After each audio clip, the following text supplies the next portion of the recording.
Good morning everyone, and welcome to today's worked exam answer video, which I've made today in response to this lovely comment that I got on one of my recent videos. And I just thought that it would be the most helpful thing to use some questions related to the displacement reactions involving the halogens and halide ions to, I guess, explain some of the key things that I would want you to be able to do and understand, sort of like the thought processes and the story to tell yourself with this kind of chemistry.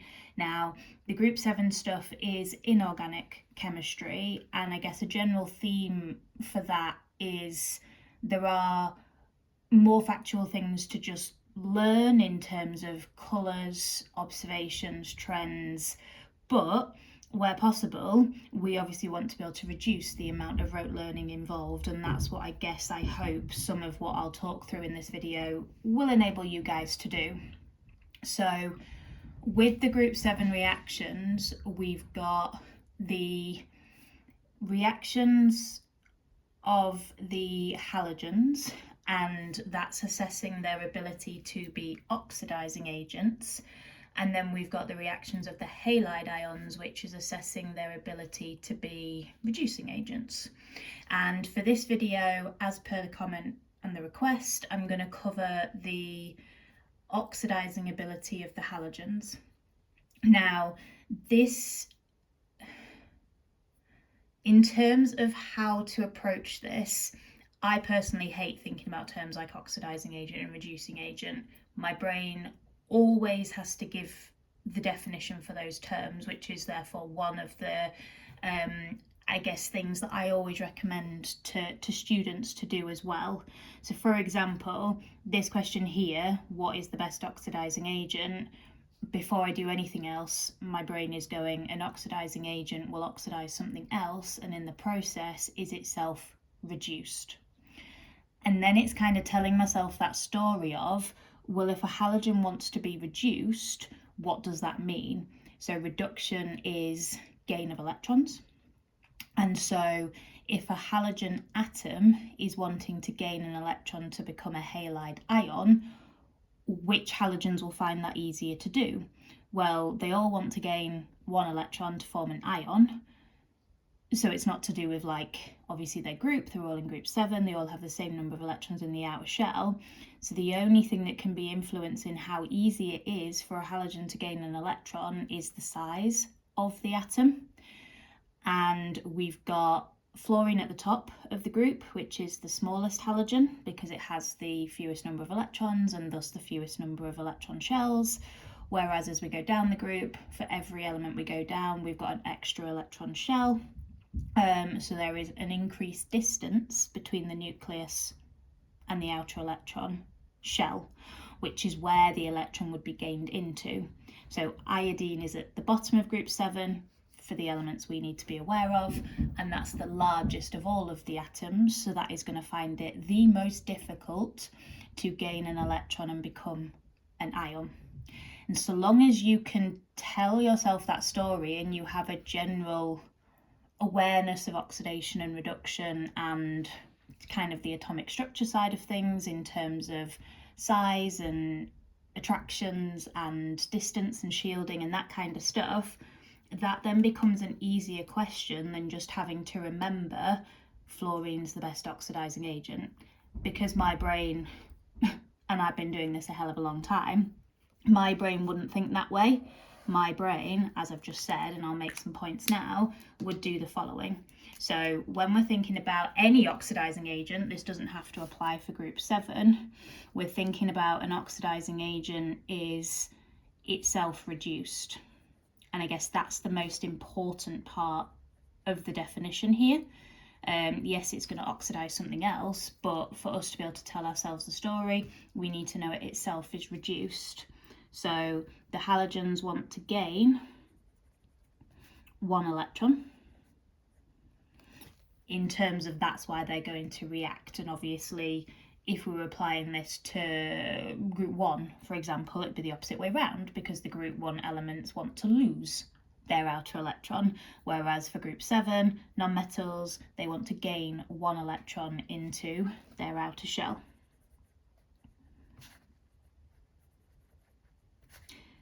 And reactivity comes down to how easily an element can either lose an electron or gain an electron, if we're thinking about sort of the metal and non-metal side of things. So then it comes down to thinking about, well, what's going to influence how easily these halogens can gain an electron? So it's going to be down to the size of the atoms. And I guess the statement that we can then make is that it's going to be easier for the smallest atom to gain an electron because there will be a stronger attraction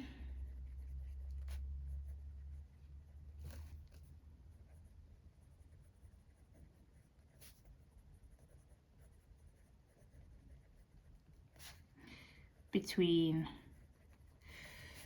the electron that the atom is trying to gain and the positive nucleus.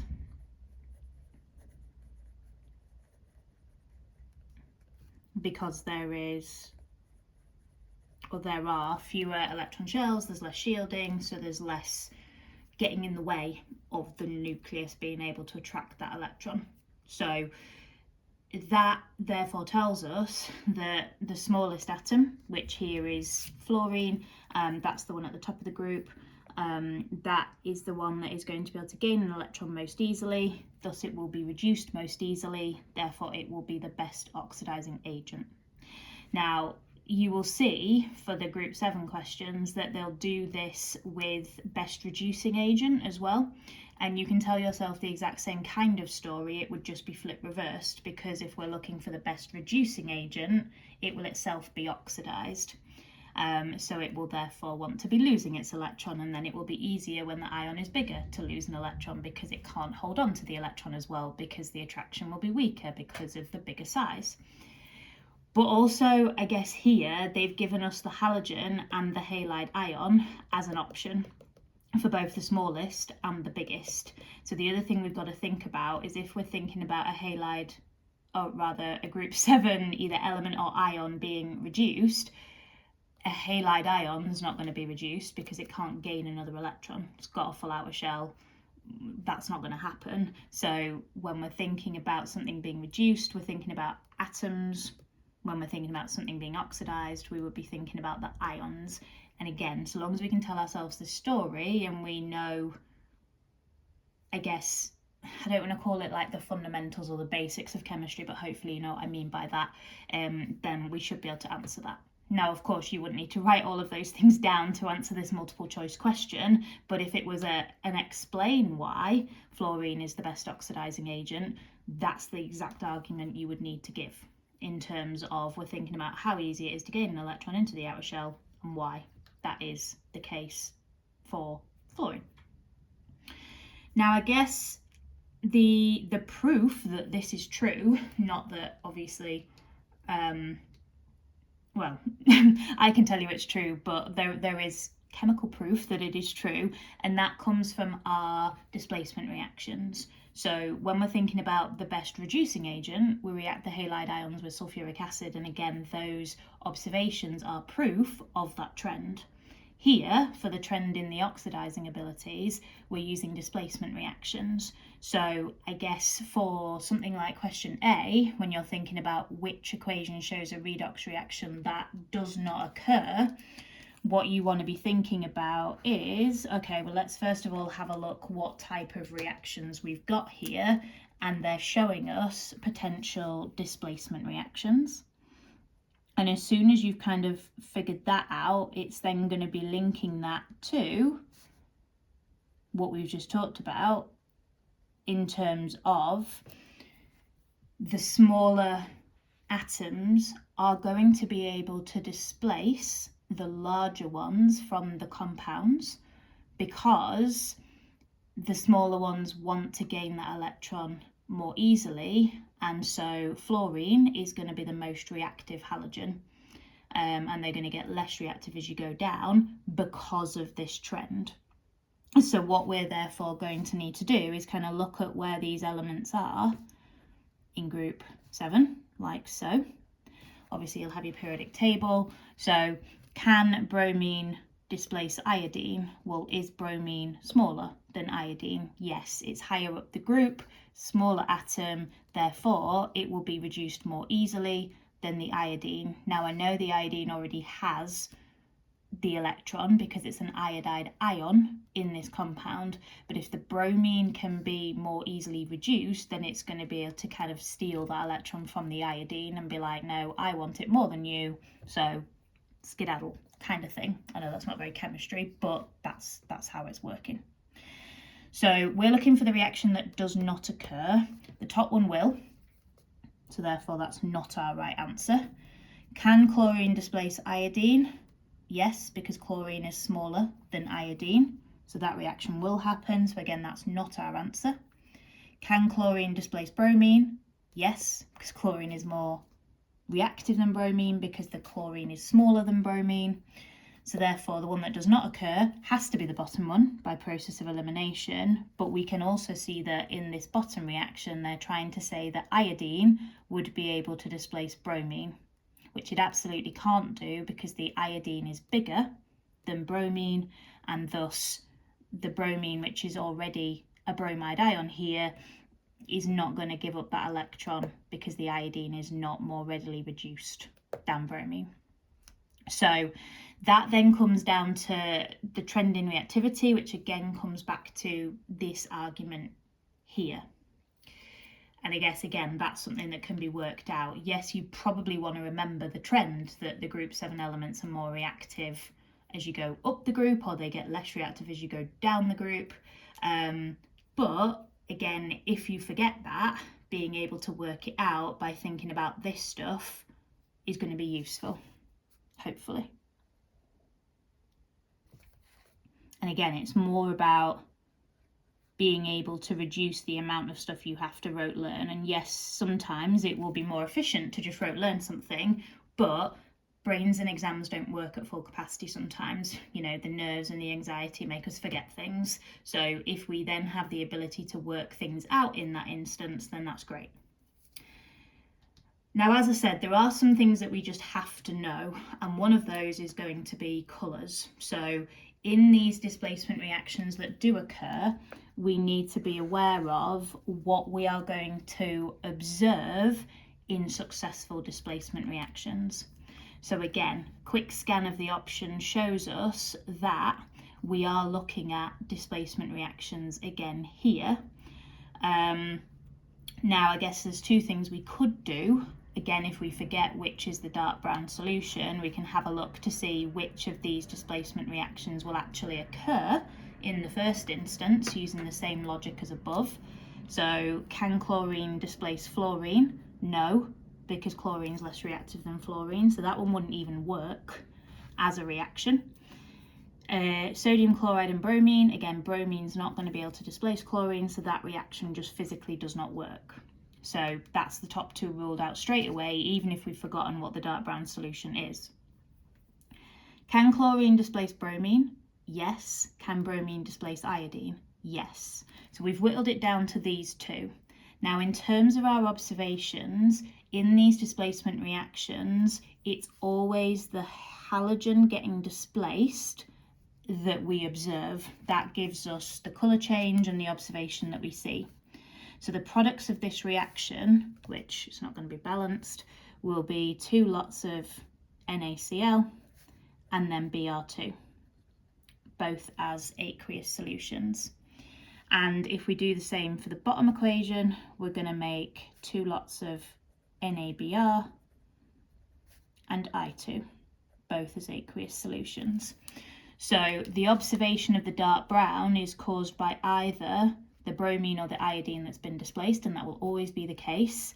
So what we need to learn is which aqueous halogen solution is dark brown. Chlorine as an aqueous solution is colourless. Bromine as an aqueous solution is orange, and we should know that for our organic chemistry because we add bromine water to an alkene and we get a colour change from orange to colourless. And it starts orange because the Br2, the bromine water, the aqueous bromine solution, is orange. So that therefore is not the right answer for this question, meaning it has to be the iodine solution that is dark brown, and it absolutely is. So I guess we need to just know those colours to be able to then pick between these bottom two options. Okay, so some things you can't get away with not learning, and you just have to learn them, unfortunately. But like I say, hopefully we're reducing the amount to just learn. And then I put in a couple of, they're not longer questions as such because they're only 2 marks, but in both of them we're having to do the same thing. We're having to say what is observed and then give an ionic equation. Now the only difference is we are adding chlorine to different sodium halide solutions. So in the top one, what is observed when aqueous chlorine is added to sodium bromide solution and then give an ionic equation. So chlorine added to sodium bromide, the chlorine can displace the bromine because it's more reactive than bromine. So we're going to make sodium chloride solution and a solution of bromine. So the observation that we're going to get, because we're going to make bromine, it's basically this equation here, is going to be orange. So that is going to be our observation. Now we could write it as a colour change because the sodium halides are colourless, the aqueous chlorine is colourless, but the bit that they're interested in is you recognising that we're going to form an orange solution.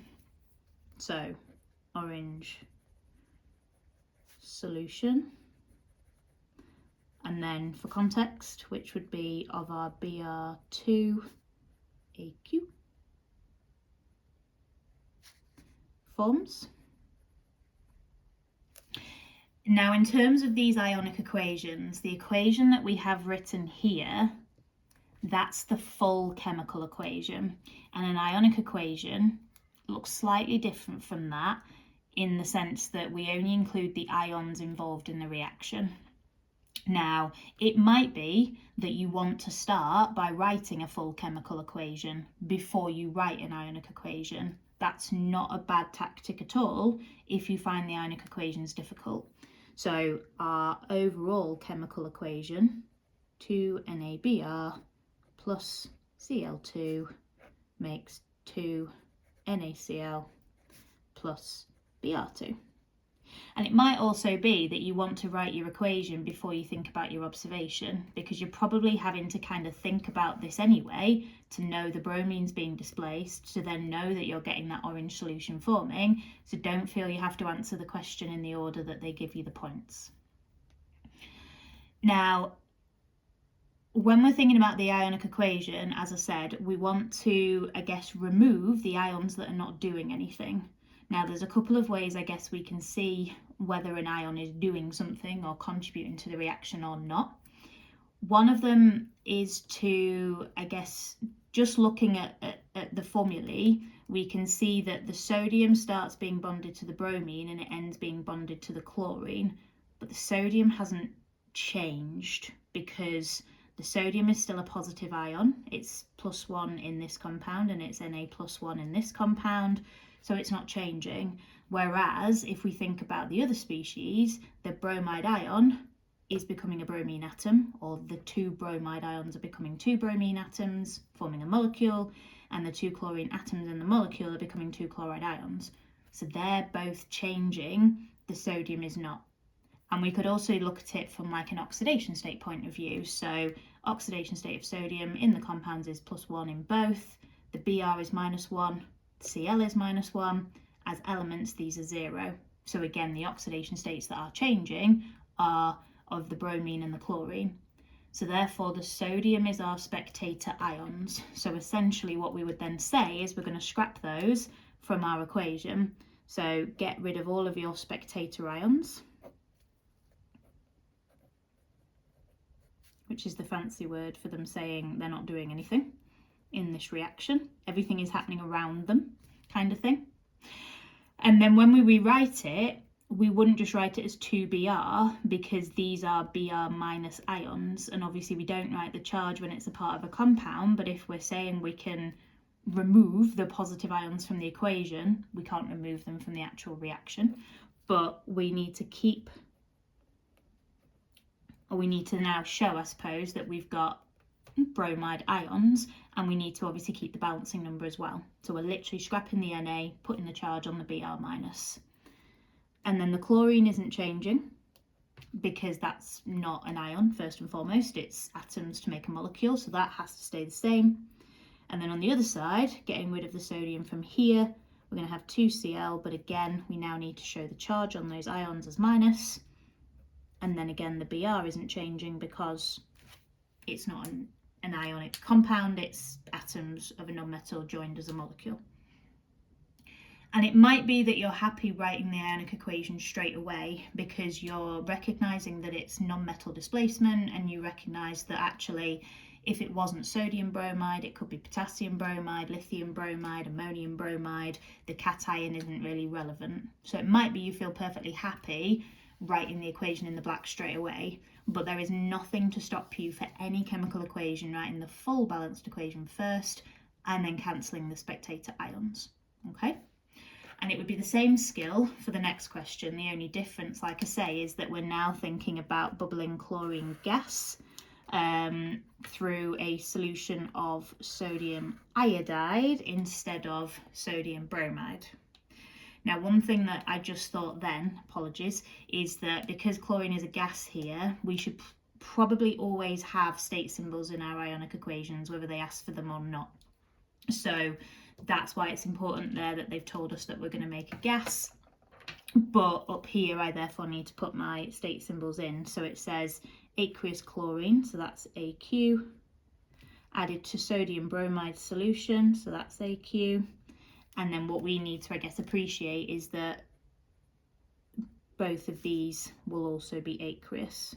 And it is usual for all of the state symbols in these group 7 displacement reactions to be aqueous, but that's why I guess it's important here that we pick up, or I picked up on the fact that chlorine is a gas for when we write our equation. Again, stating the observation and then giving the ionic equation for the reaction. So again, might be you want to write the equation first to help you with the observation, so we'll do it that way round this time. So sodium iodide, NaI, plus chlorine gas, Cl2. Chlorine can displace iodine, so we're going to get NaCl and I2. And then obviously I need to balance that like so. So it's the I2 being displaced that we are going to observe. So the observation, dark brown solution.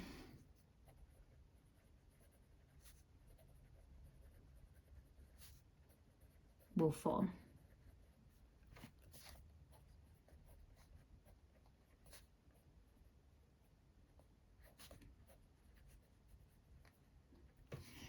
So it's exactly the same process in terms of the ionic equation, and it always will be for the group 7 sort of displacement reactions. So I guess you'll get familiar with the fact that it's going to be the cation that is spectating, so you will get more familiar and probably be happier writing the ionic equation straight away in time. Sodium ions are spectating, so we're going to scrap both of those. So we're then left with 2I minus plus Cl2 goes to 2Cl minus plus I2. And then again, state symbols would be solution of sodium iodide, AQ. We're bubbling chlorine gas, so that's going to be G in this case. The chloride ions are going to be part of the sodium chloride solution that will be made, sodium chloride soluble, which is why sodium is often used, or potassium. And then the iodine will also be made as iodine water or a solution of iodine, hence it will be dark brown. So, top tips. Make sure you know the story of what we mean by an oxidizing agent and a reducing agent, what that means in terms of itself being reduced or oxidized, what that means in terms of electrons, and then when it will be easier to either gain or lose an electron respectively.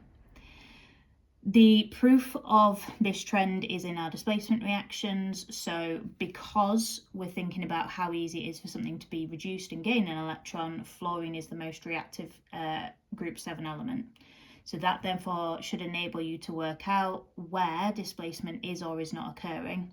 And when it does occur, it's always the halogen being displaced that is what we observe, and we just need to learn those colours. Colourless for Cl2, orange for Br2, and dark brown for I2 when they are solutions.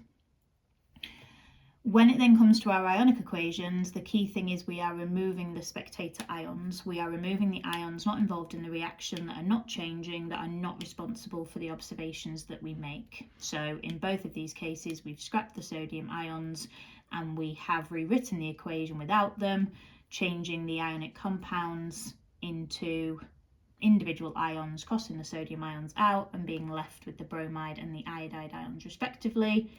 Ionic equations should really have state symbols, even if it doesn't tell you, so that's something to watch out for as well. But hopefully that kind of answers everything. I appreciate it's probably a long video, but hopefully it's thorough and goes through all the different things that kind of you were hoping for. And has been useful for more than just yourself, obviously, but do let me know if anything I've said is not clear or I can elaborate on anything any further. Thanks so much, guys. Hope you're all doing well, and I'll catch you soon.